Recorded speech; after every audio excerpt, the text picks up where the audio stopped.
여러분 안녕하십니까? 한민족 기원 대탐사 제1부 대홍수에 이어 오늘은 그 두 번째 시간인 제2부 흩어짐을 시작합니다. 대홍수 이후 노아의 후손들은 하나님의 축복 속에 번성했으나 이내 바벨에서 하나님을 대적하는 성과 탑을 쌓기 시작했습니다. 이에 하나님께서는 그들의 언어를 혼잡하게 하셨고 인류는 비로소 온 지면으로 흩어지게 되었습니다. 이 거대한 민족 이동의 흐름 속에서 동쪽의 끝 한반도까지 이어진 우리 조상들의 발자취는 어디에서 시작되었을까요? 성경의 기록과 고대사의 흔적을 통해 우리 민족의 뿌리와 그 속에 담긴 섭리를 차분히 짚어보겠습니다. 우리는 어디서 온 것일까? 태초의 인류는 어디서 시작된 것일까? 우리 민족은 어디서부터 이동해 온 것일까? 지구라는 푸른 별을 점령하고 사는 수많은 인종과 문화들. 지구촌이라 불리울 정도로 다양함 속에서 밀접한 삶을 살아가지만 정작 존재의 고향과 근원에 대해선 확실한 답을 갖지 못하고 있다.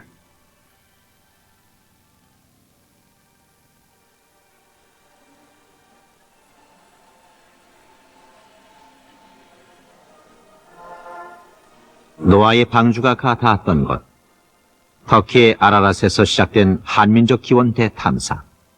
수말리 길을 치달아온 탐사의 여정은 어느덧 구약 성서의 생생한 역사적 현장인 시리아 땅을 향해 가고 있었다.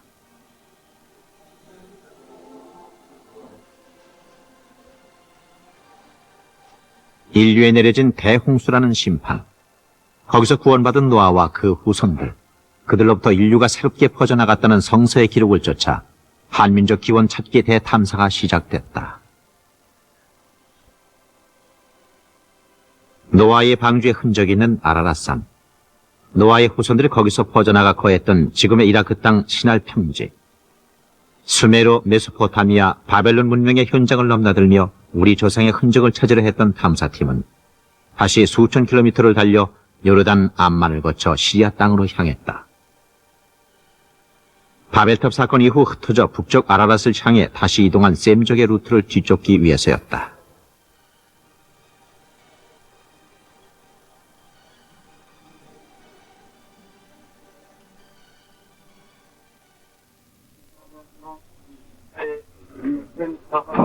이스라엘, 요르단, 이라크, 터키, 레바논 등 무려 5나라와 국경을 맞댄 시리아는 수리아라고도 불린다. 그 말은 옛날 이 땅의 이름인 아시리아에서 나온 것이다. 현존하는 대도시 중에서 가장 오래된 역사를 자랑하는 시리아의 수도 다마스커스에 들어섰을 때 오랜 여행에 지친 탐사팀은 새로운 활기를 띠기 시작했다. 다마스커스 구도시를 동서로 1900m나 가로지르는 거리 직가. 신약성서 사도행전에도 나오는 이 거리는 사도 바울의 흔적이 남아있는 곳이다.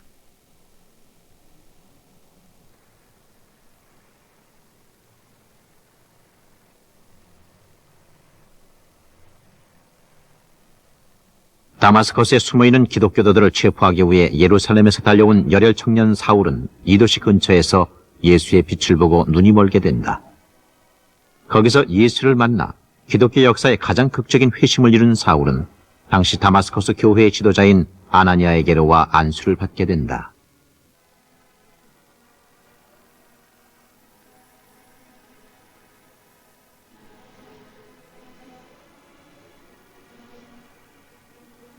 아나니아의 안수로 눈을 뜨게 된 사울은 세례를 받고 오히려 예수의 복음을 전하는 바울이란 이름으로 거듭 태어나게 된다.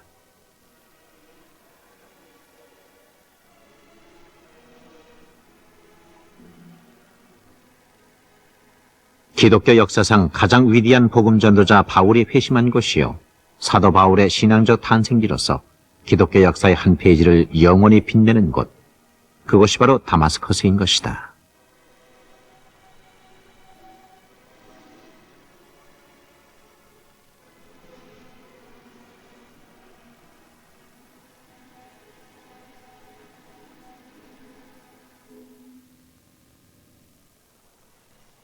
(5,000년) 전 수메르 왕국을 무너뜨린 아카드 왕국, 그로부터 수많은 세력과 민족이 명멸해간 시리아.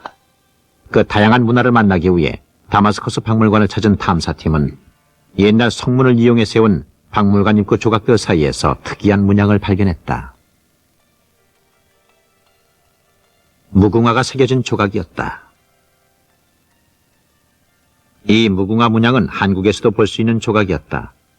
날아꽂힌 무궁화를 표현하는 우리의 부조나 조각과 수천 년 전 이 땅에서 만든 문양은 놀랍게도 거의 같은 형태였다.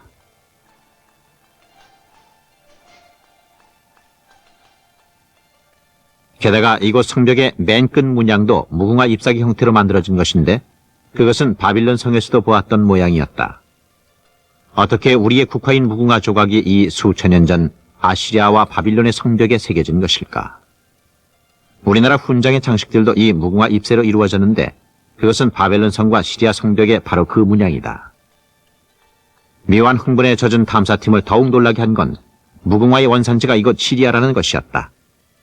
히비스쿠스 시리아쿠스라는 무궁화의 학명에서도 그것을 알 수 있었다. 단군 신화에 의하면 환웅은 무궁화가 핀 적석산에서 처음 왕으로 추대돼 신시를 열었다 한다.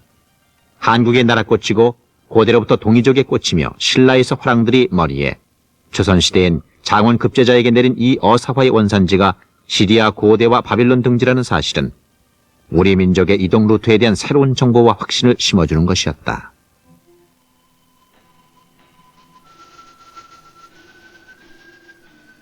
박물관 안에는 히타이트 문명의 가나안 사람들이 만든 세계 최초의 알파벳이 전시돼 있었다.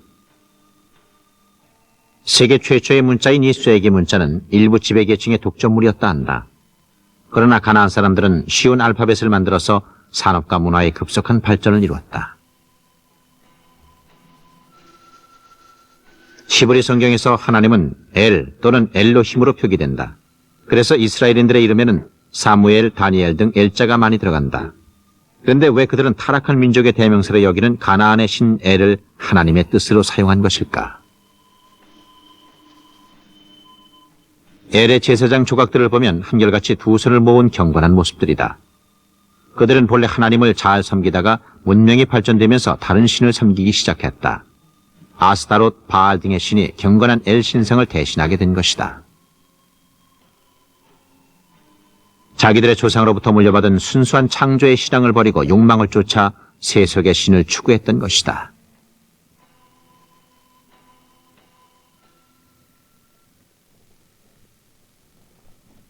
수수께끼의 땅 에볼라. 이미 4,000년 전부터 다마스커스와 활발히 교역을 한 시리아 북부의 도시국가였다.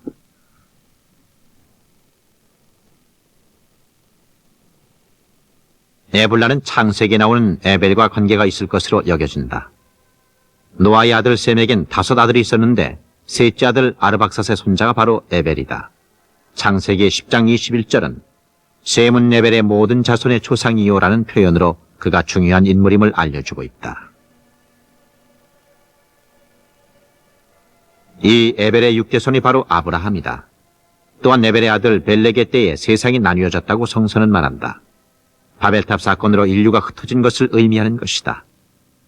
그 후 셈의 후손 중 일부는 유프라테스강 상류인 북쪽 아라라스로 갔고 에벨을 중심으로 하는 일부는 이곳에 남아 에볼라를 건설한 것이다.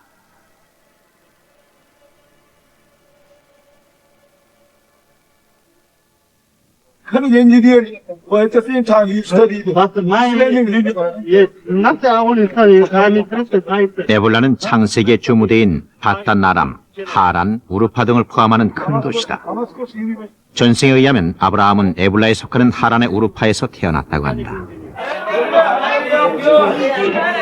인간이 계속 거주해온 가장 오래된 도시로 꼽히는 알레포에 들른 탐사팀은 수크, 즉 이곳 시장에서 이들의 음식인 케밥으로 허기진 배를 채웠다.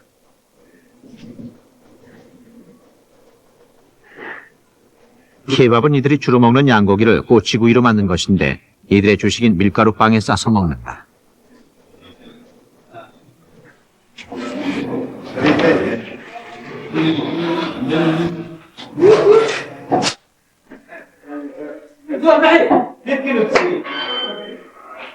이 시골 식당에 있던 손님들은 나중에 온 낯선 이방인들에게 먼저 음식을 보냈다. 나그네를 잘 대접해 복을 받은 아브라함 때부터의 풍습이 아직도 남아 있었던 것이다.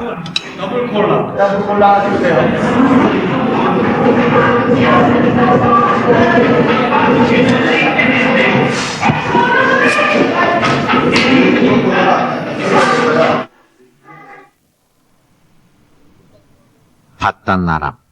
창세기에는 형의 장자권을 가로채다 미움을 산 야곱이 형 에서를 피해 도망가다가 양을 몰고 오는 처녀 라헬을 만났다는 그것이다. 터키 국경을 향해 가다가 이 바단 아람에 있는 유목민의 텐트를 촬영하던 탐사팀은 나그네를 그냥 돌려보내선 안 된다는 베두인 무하마드 씨에게 붙잡혔다.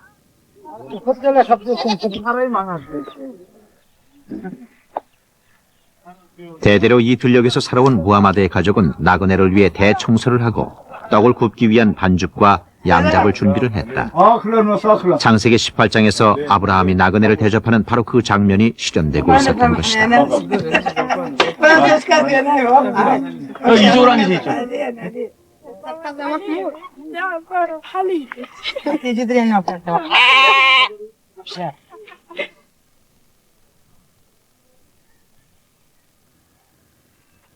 낯선 이방인의 식사로 희생되기 위해 잡혀온 양은 자신의 죽음을 예견한 듯 애처롭게 울부짖었다. 그러나 전혀 저항하는 몸짓을 보여주지 않았다. 아니, 나중에 편집하면 되죠.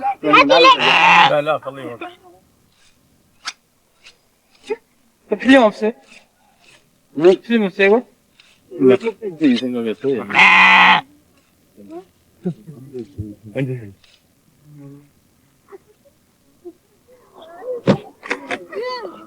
아무런 저항도 없이 죽음을 맞는 이 양의 모습은 이사야서 53장에 묘사된 것 그대로였다. 이사야는 그가 마치 도수장에 끌려가는 어린 양처럼 잠잠했다고 메시아의 죽음에 대해 예언을 해놓았다.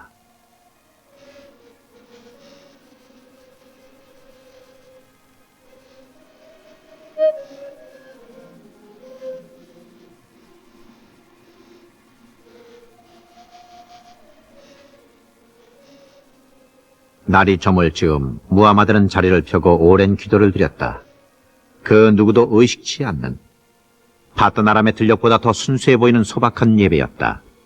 그 진실된 갈구의 풍경 너머로 하루 해가 지고 있었다.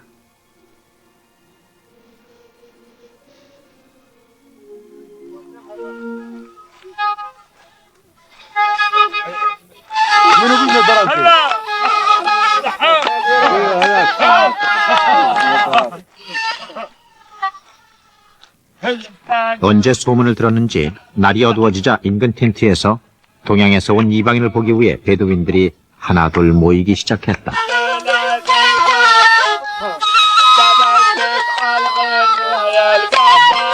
누가 먼저 제의한 것도 아닌데 쉽게 어울림의 한마당을 펼쳤다. 함께 노래하고 한데 어우러지는 동안 모든 인류가 한 형제요 하나라는 사실이 뜨겁고 벅찬 감격으로 전해져 옴을 느꼈다.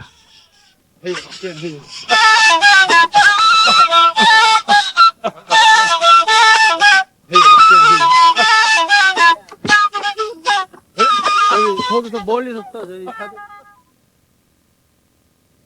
딱 배고 다니니까. 베두인의 극진한 대접과 살깊은 형제의 여운을 남겨둔 채 또다시 국경 너머 터키 땅에 있는 하란을 향해 떠났다. 하란은 아브라함이 그 안에 사라와 함께 살았던 곳이다. 아브라함은 그의 아버지 데라, 조카 롯, 그리고 아내와 함께 고향인 갈대아 우르를 떠나 이곳 하란에 정착했다고 창세기 11장은 기록하고 있다. 그런 역사적인 창세기의 현장을 향하는 가슴은 흥분으로 채워져 있었다. 아브라함이 살았다고 전해지는 집터는 폐허 위에 잡초만 무성해져 세월의 무상함만 전해주고 있었다.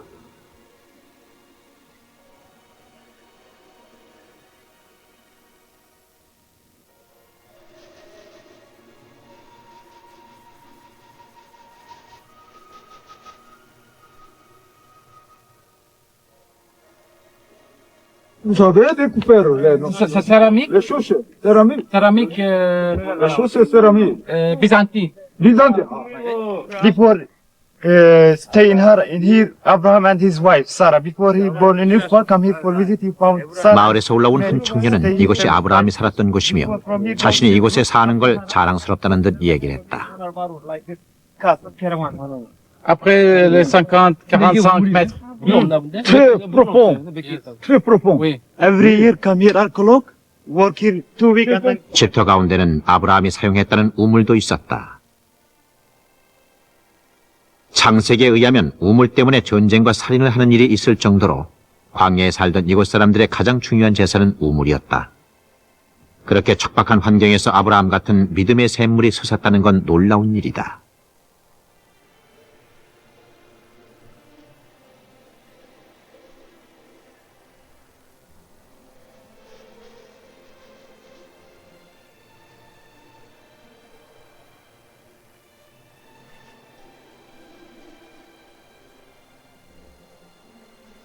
도토리처럼 생긴 이 독특한 양식의 진흙집은 코파라 불리우는 전통 가옥이다.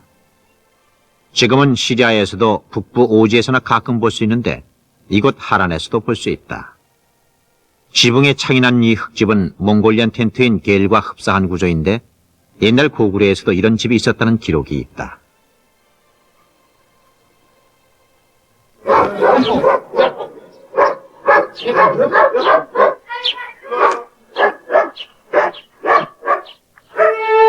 이런 진흙집은 거의 아브라함 시대에 있었던 형태 그대로라고 한다. 남미의 원주민들 중 일부는 지금도 이것과 거의 흡사한 진흙집에 살고 있다. 몽골의 텐트와 고구려 시대의 지붕에 창이 난 진흙집도 이곳에서 전해진 건 아닌가 하는 생각이 들었다.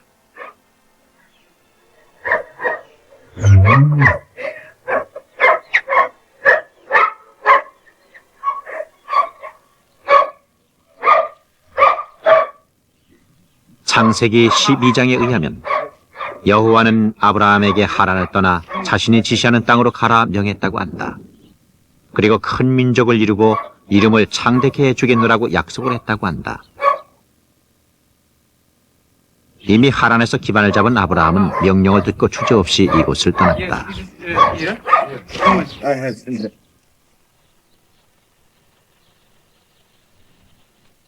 신약성서 히브리서는 이런 아브라함의 자세를 두고 그가 부르심을 받았을 때 갈 바를 모른 채 믿음으로 이방에 갔다고 표현하고 있다. 낯선 미지의 땅을 향해 계속 이동해 갔던 셈족의 우리 조상들의 피 속에도 그런 아브라함의 정신이 흐르고 있었던 건 아니었을까?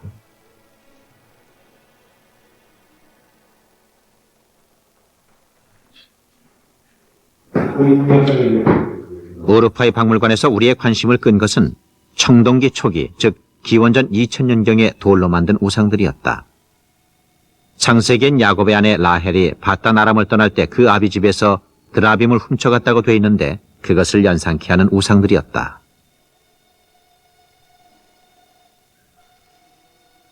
또한 이곳에서 탐사팀은 다리가 3개인 여러 종류의 삼족기를 만날 수 있었다. 이 삼족기는 이후로도 터키와 러시아, 시베리아, 중국에 이르기까지 계속 나타나는 토기 형태다. 인류 생활의 가장 필수적인 토기.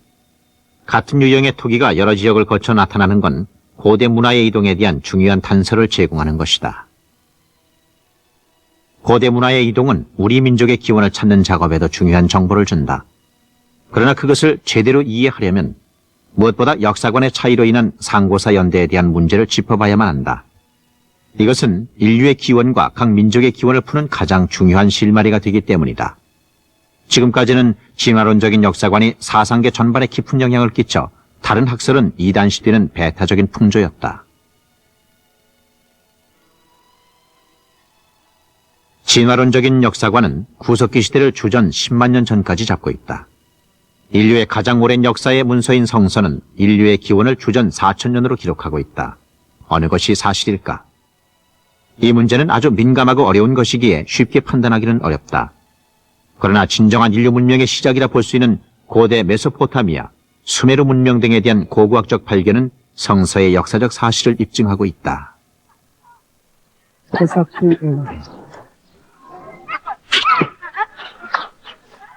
아브라함을 자신들의 조상이라 믿는 이슬람 교도들은 우르파를 아브라함이 탄생한 곳이라 믿고 있다. 그래서 이곳엔 수많은 이슬람 순례자들이 몰려오고 있었다. 이곳을 산리 우르파라 부르는데 산리는 터키 말로 역사적인이란 뜻이다. 그처럼 이것이 아브라함의 고향이라는 역사적 의미를 이들은 강조하고 있다. 전승에 의하면 아버지 데라가 섬기는 달의 신을 증오한 아브라함은 그 우상의 사당에 불을 질렀다고 한다. 당시 림노드 왕은 그를 잡아다 이 산 위에서 내던지게 하는데 하나님의 개입으로 절벽 아래가 호수가 되어 살아났다고 전해진다.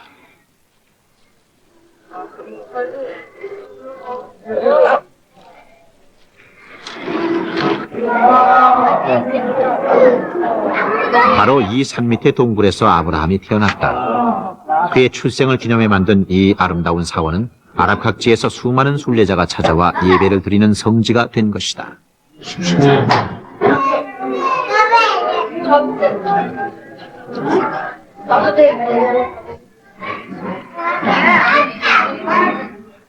약수물이 솟아나는 이 동굴이 아브라함이 태어났다는 그 장소다. 조상의 흔적을 찾아 수말리 길을 떠나온 순례자들, 그들의 진지한 모습에서 우리 조상의 근원을 찾고자 먼 길을 달려온 탐사팀은 위로와 용기를 얻게 됐다. 이 약수는 구약 성서에 나오는 욥이 피부병과 문둥병을 고쳤다는 전설을 가지고 있다.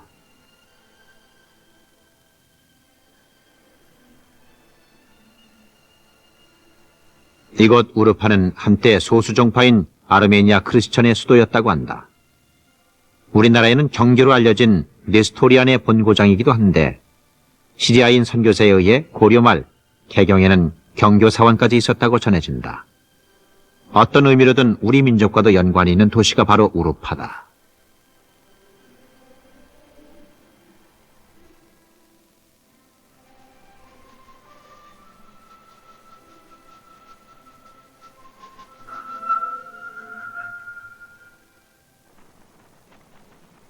아라랏에서 발원하는 유프라테스 강의 상류는 예로부터 거세기로 유명하다. 그렇게 금리였던 유프라테스 강물도 이젠 아타투르크 댐 건설로 길들여져 메마른 메소포타미아 지역에 농업혁명의 꿈을 안겨주고 있다.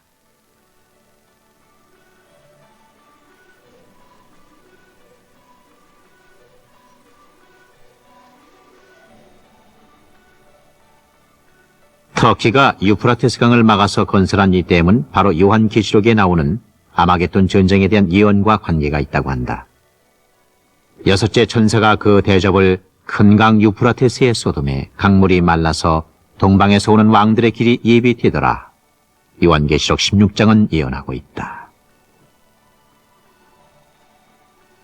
1850m의 폭으로 강을 막아놓은 이 댐은 그 수심이 165m나 됐고 수문은 35m나 되는 거대한 것이다. 만일 이 수문을 완전히 닫으면 유프라테스 강은 말라버리고 메소포타미아는 황무지가 되고 말 것이다. 묵시록의 예언을 눈앞에 보는 듯한 어떤 전율이 강하게 엄습해옴을 느꼈다.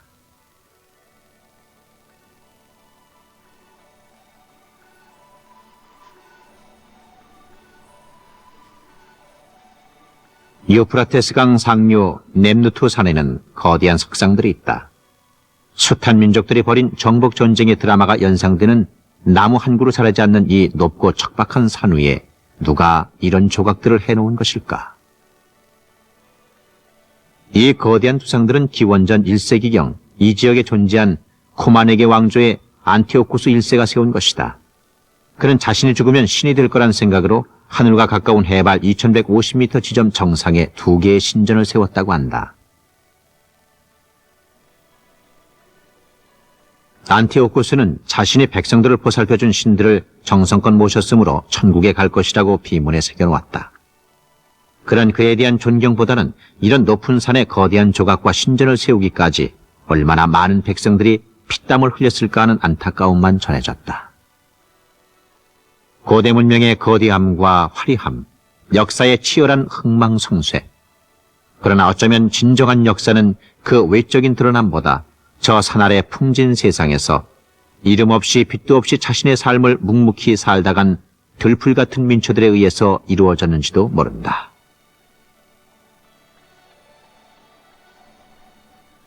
이 무너진 돌들은 무엇을 말해주고 있는가? 인류는 지금까지 무엇을 쌓았고 성취해온 것일까? 무너진 제우스와 헤라클레스 신전 사이에서 나그네는 묵화처럼 번지는 성찰의 여운에 젖어 있었다.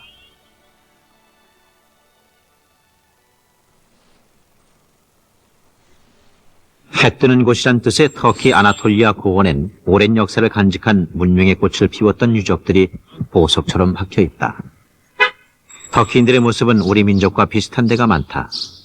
어느 학자들은 터키 말과 우리말은 둘 다 우랄 알타이 계통이라 같은 단어가 많다고 한다. 중국에선 돌골족이라 부른 투르크족은 알타이에서 서쪽으로 갔고 우리 민족은 거기서 동쪽으로 이동해 이 한반도 땅에 정착했다 하니 세월이 흘러도 용모와 언어, 삶의 습관은 비슷한 데가 많은 모양이다. 이스탄불 박물관에서 탐사팀의 눈에 들어오는 것이 있었다. 불교의 상징인 만자 문양의 독특한 인장이었는데 한자 문화권이 아닌 이곳에 왜 그 문자가 있었는지 의아했다.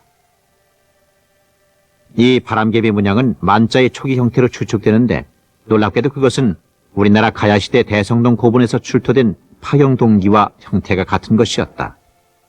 수천 년 전 수만리 떨어진 곳에서 같은 유형의 유물이 존재하는 까닭은 무엇일까?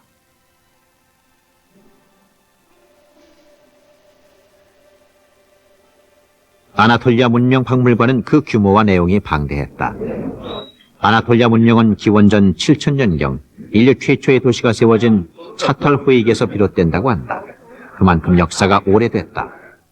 그와 비슷한 시기의 도시로는 팔레스타인의 여리고 정도가 있을 뿐이다. Late Hittite, Frisian, Urartian. That's okay. Until Hittite. 아나톨리아의 주역 히타이트 터키 사람들은 기원전 2200년경 알라자 회익에서 발흥했다고 한다. 그때 문명의 주역은 하티, 즉 성서에서 말하는 해족속이 그들이다. 거기서 히타이트가 나온 것이다. 히타이트족은 철제 무기를 개발해 바빌로니아와 이집트를 정복하기도 한 강성한 민족이었다. 터키는 인류의 새로운 시발지였던 노아의 방주가 멈춘 아라랏이 있고 인류 문명의 발생지인 유프라테스와 티그리스 강이 발원하는 곳이다. 인류 조상이 창조된 에덴 동산도 이들은 아라랏을 끼고 도는 고원시대라 보고 있을 정도로 문명의 시원에 대한 터키인의 자부심은 크다. 이곳에서도 우리는 우르파에서 봤던 삼족기를 만날 수 있었다. 이곳의 삼족기는 우르파보다 더 다양하고 채색이 많이 된 토기 형태들이었다. 그리고 또다시 이스탄불 박물관에서 봤던 만자 문양의 유물들을 발견했는데 왜 이 문양이 고대 아나톨리아 문화 속에 있었는지 탐사팀은 점점 호기심을 갖기 시작했다. 우리는 이 만자가 한문이므로 중국이나 동남아에서만 발견되리라 생각했다. 그러나 계속된 탐사 과정 중 러시아의 로스토프, 볼고그라드, 시베리아와 중국에서도 계속 그 문양을 토기 속에서 발견하게 된다. 이 문양이 고대 문화의 이동에 대한 중요한 단서가 될 것 같은 예감이 들었다. 아라랏과 시베리아, 중국, 한반도까지 문화의 이동을 엿보게 하는 또 하나의 고리는 날카로운 도구로 쓰여진 흑요석이었다. They were the first foreigner in Asia Minor, but only interested in business, trade. They did not bother or interfere with the political, social. 화산에서 만들어진 그런 유리, 흑요석이라고 합니다. 이것이 이 토기하고 같이 발견되는 것은 같은 시대의 것으로 판명될 수 있는 것입니다. 터키에서 유라시아 지역에 이르기까지 흑요석이 나오는 것은 아라랏산 부근뿐이라 한다. 그러나 우리 선조들의 이동 루트로 추정되는 거의 모든 곳에서 발견되고 있었다. 아라랏과 유프라테스 최상류에서 흑요석이 나오고 그것이 메소포타미아와 시베리아, 극동 지역에까지 분포되어 있다는 건 홍수 이후 노아의 자손들이 유프라테스 강을 따라 내려올 때 그 문화를 가지고 이동했다는 증거가 된다.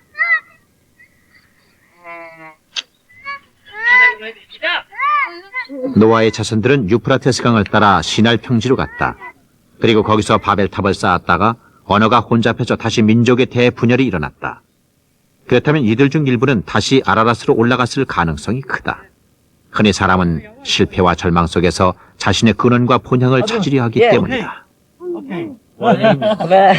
아라랏으로 다시 올라갔을 것으로 추정되는 셈족의 이동 루트를 따라가던 중 소풍 나온 한 가족의 초대를 받았다. 따스한 차 한 잔의 향기 속에서 한국에 두고 온 가족에 대한 진한 그리움이 스며들었다.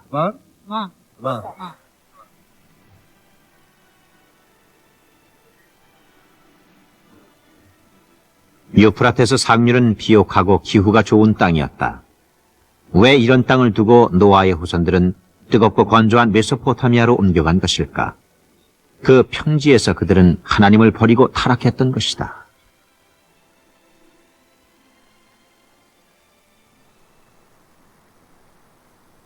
다시 아라랏을 향해 올라가던 탐사팀은 거대한 반호수를 끼고 있는 도시 반에 이르렀다.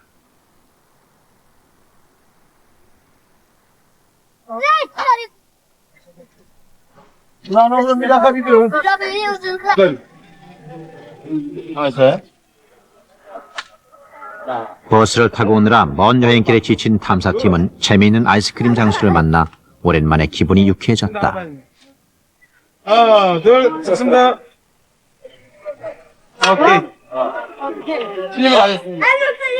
터키 사람들과 대화를 하면서 느꼈던 것은 그 언어의 구조가 우리와 똑같다는 것이었다.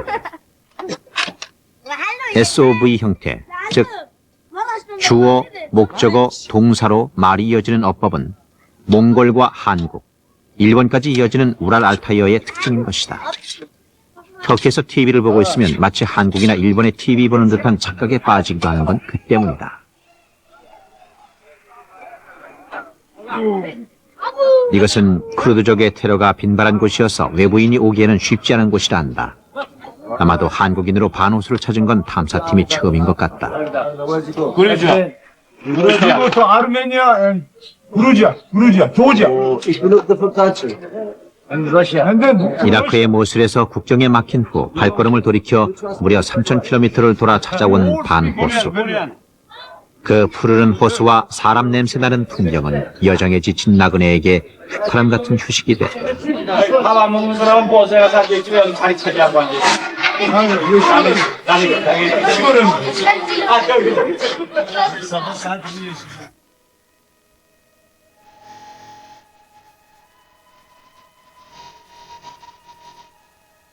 수면을 황금빛으로 물들이며 어두워져가는 반호수를 따라 다시 아라랏으로 향했다. 무엇을 찾아서 멀고 먼 길을 돌아 다시 처음 탐사가 시작됐던 이 아라랏에 온 것일까? 우리 민족의 진정한 기운을 찾아 아무런 영웅적 기색도 없이 순수한 열정만으로 달려온 것이다. 근원에 대한 짙은 그리움, 진정한 조성의 기원을 알고자 하는 목마름, 그것이 또다시 아라랏산을 향하게 만든 것이다.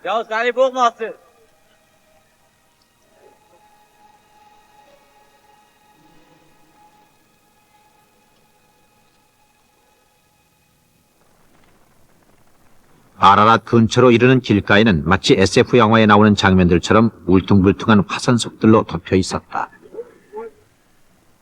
홍수가 일어났을 때 이 지역의 지형 변화가 얼마나 격렬했는가를 보여주는 모습이었다.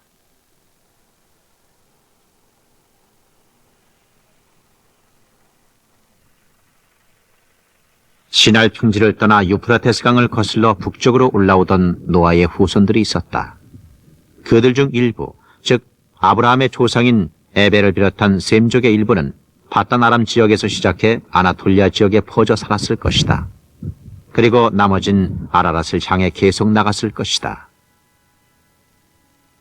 도중에 멈추지 않고 끝까지 강을 거슬러와 홍수 이후 인류가 새 역사를 시작했던 그 아라랏에서 다시 새로운 출발을 결단하리라고 마음먹은 사람들.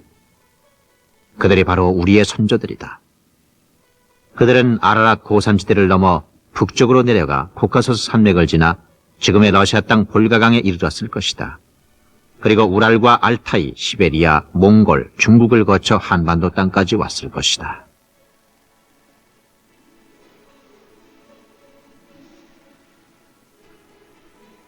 산줄기를 따라 오르면서 새로운 감격이 엄습해옴을 느꼈다. 눈앞을 가로지른 낮은 능선 위로 만년설과 구릉에 휩싸인 아라랏이 탐사팀을 반기고 있었기 때문이다. 우리 선조들이 넘어갔을 것만 같은 구불구불한 길을 따라가다가 뜻밖의 눈을 발견한 탐사팀은 어린아이같이 즐거워했다. 언어학자 강기륜 박사는 아리랑의 어원이 산을 넘어라는 뜻의 만주어 아리라메 또는 고개를 넘어서란 뜻의 아라라메에서 온 것으로 추정하고 있다. 어쩌면 아리랑은 이 아라랏에서 나왔는지도 모른다.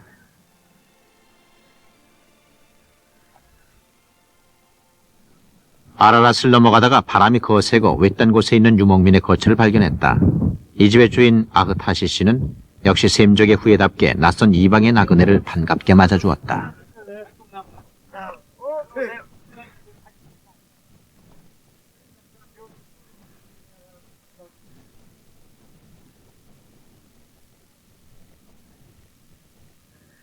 아흐타시 씨는 집이 아르다한이란 마을에 있었는데 여름에는 삼남일녀와 손자들, 가축들을 데리고 이곳에서 지낸다고 했다.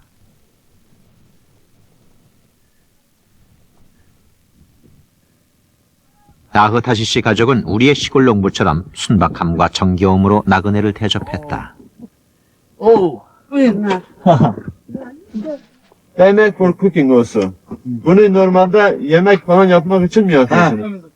Today heard about Mount Ağrı Dağı'nı diyor, duymuş musun? 저 대충 Evet. Türküsünü ben senden çaldım. Ağlamasın, ağlamasın. Haydi biraz gül.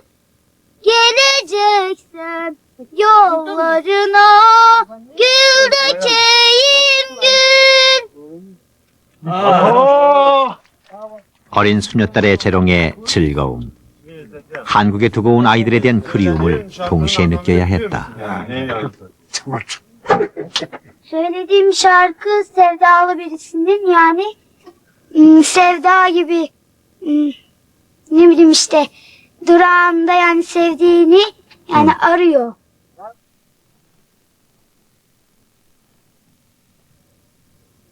시집간 큰딸도 아이들과 함께 이곳에 와 가축 키우는 일을 돕는다. 이곳 여자들은 일찍 시집을 가지만 그 후에도 자기 일을 억척스레 해낸다고 한다. 소는 이들에게 치즈, 버터, 요구르트 등 음식물을 주는 아주 헌신적이고 소중한 짐승이다.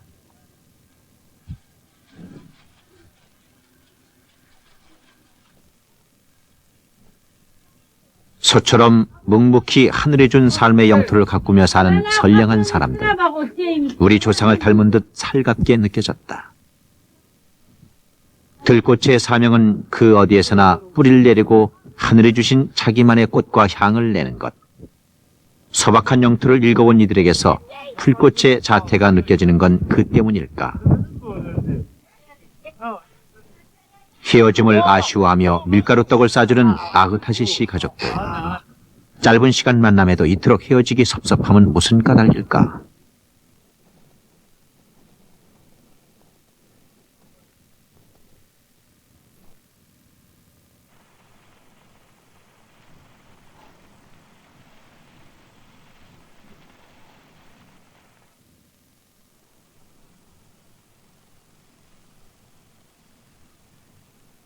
또다시 수백 킬로미터를 달려 바다가 보이는 도시에 도착했다.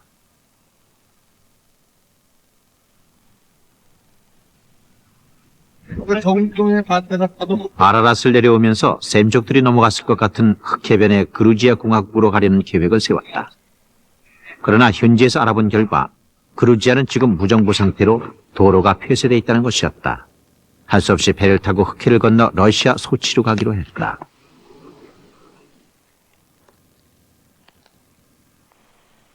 탐사팀이 도착한 날, 트라보존 항에는 무척이나 오랜만에 비가 내렸다고 한다. 반가운 비 속에서도 다음 탐사를 위한 준비의 끈을 단단히 냈다. 러시아 시베리아는 지금까지와는 다른 낯설게만 여겨지는 땅이기 때문이다.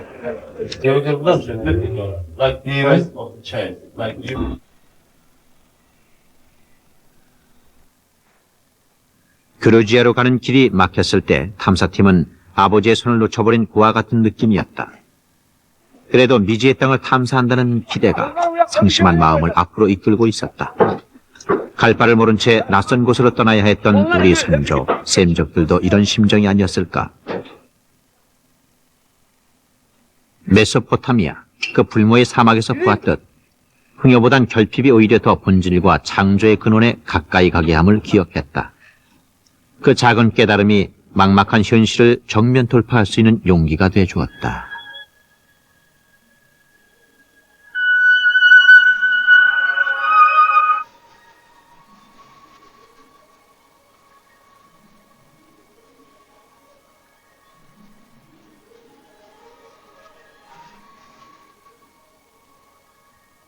드라부전항을 떠나자 날은 어두워지고 또다시 길고 지루한 11시간의 항해가 시작됐다.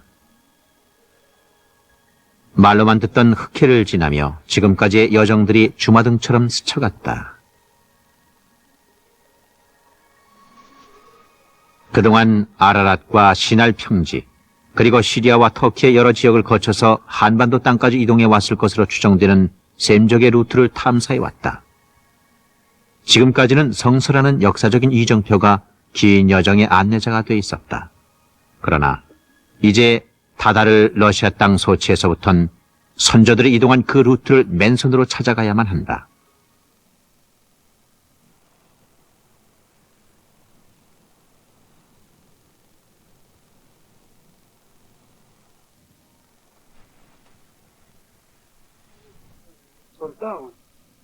또다시 날이 밝았고 멀리 러시아 남쪽 끝 휴양 도시인 소치항이 잡힐 듯 다가왔다.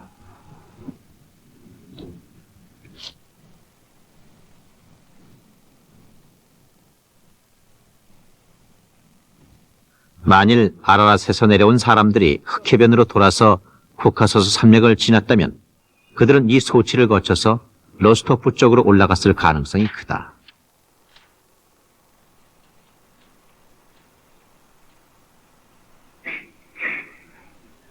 그러나 소치는 그저 휴양 도시이고 러시아 개방 이후 외부의 장사꾼들만 넘나들 뿐 이렇다 할 역사 박물관이나 유적지는 없었다.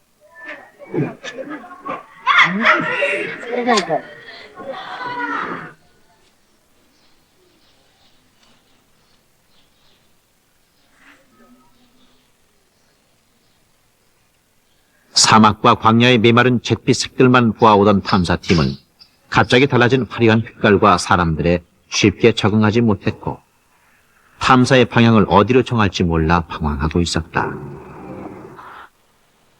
길 잃은 미아가 된 느낌이었다.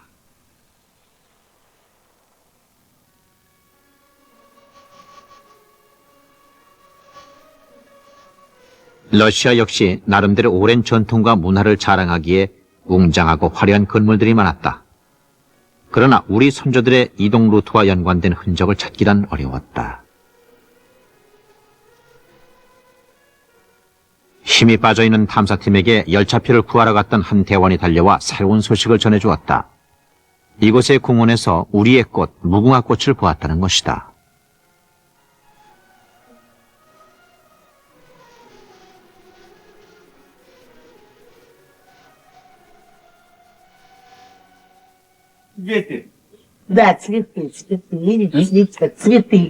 우리나라의 국화인 무궁화가 이 러시아 땅에 피어있다니 놀라운 일이었다. 여기저기 찾아다니며 꽃 이름을 아는지 물었지만 이곳 사람들도 제대로 모르고 있었다. 공원뿐 아니라 길목, 가정집 화단에도 무궁화가 있었지만 이름이며 언제 누가 이 꽃을 심었는지 아는 이는 없었다. 이런 꽃이 여기 많아요?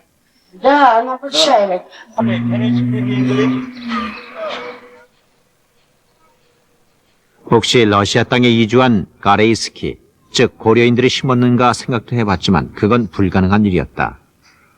많은 고려인들이 볼가강을 따라 농사를 짓긴 했지만 그것은 고작 로스토프까지 뿐이었고 아직 소치엔 단 한 명의 가레이스키도 없었다. 탐사팀은 시리아 다마스커스 박물관 입구에 새겨진 무궁화 문양의 조각을 다시 떠올렸다. 무궁화의 원산지는 원래 한국이 아니고 시리아라고 한다. 만일 우리의 선조들이 아라라산을 내려와 해변길을 따라 볼가강 유역 로스토프로 올라갔다면 틀림없이 이 소치 지역을 돌아서 갔을 것이다. 그러면서 이 무궁화 꽃을 심었는지도 모른다. 그리고 그것을 계속 가지고 가다 한반도 땅 가까이 와 심었을지도 모른다. 무궁화의 발견은 우리의 탐사 방향에 의미를 부여하는 것이었다. 한민족의 기원을 성서가 제시하는 역사적 노정에서 찾는다는 건 분명 쉽지 않은 결단이었다.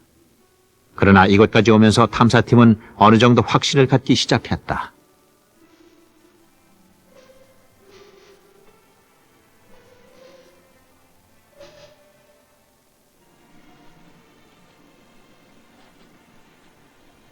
코카소스 산맥과 흑해가 만나는 소치에서 우리 꽃인 무궁화가 만발한 데 힘을 얻은 탐사팀은 다시 짙은 희망을 부여안고 로스토프로 향하는 열차에 올랐다.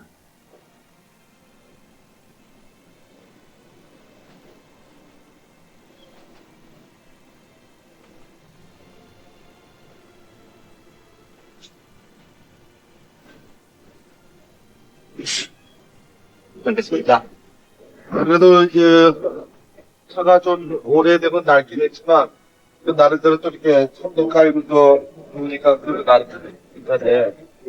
네. 예. 이게 누가 말에 있는 열차가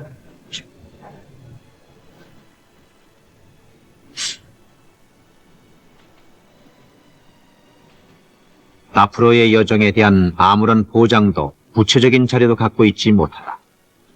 그러나 무궁화의 특성처럼 끈기와 인내로 묵묵히 정진한다면 계속될 러시아 탐사에서도 분명 새로운 가능성을 만날 수 있을 것이다.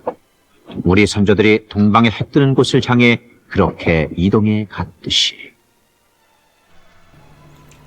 바벨에서 시작된 인류의 흩어짐은 우리 한민족이 지금의 자리에 잡게 된 역사적 기원이 되었습니다. 흩어짐은 단순히 멀어지는 것이 아니라 각처에서 하나님의 뜻을 이루어가는 과정이기도 했습니다. 오늘 살펴본 이 여정이 여러분에게 우리 민족의 정체성을 새롭게 인식하는 계기가 되었기를 바랍니다. 영상의 내용이 도움이 되셨다면 구독과 좋아요로 마음을 나누어 주시기 바랍니다. 다음 제3부에서는 우리 민족의 구체적인 이동 경로와 문화적 연결고리를 더 깊이 있게 다루겠습니다. 함께 해주신 여러분 고맙습니다. 다음 시간에 뵙겠습니다. 안녕히 계십시오. 샬롬.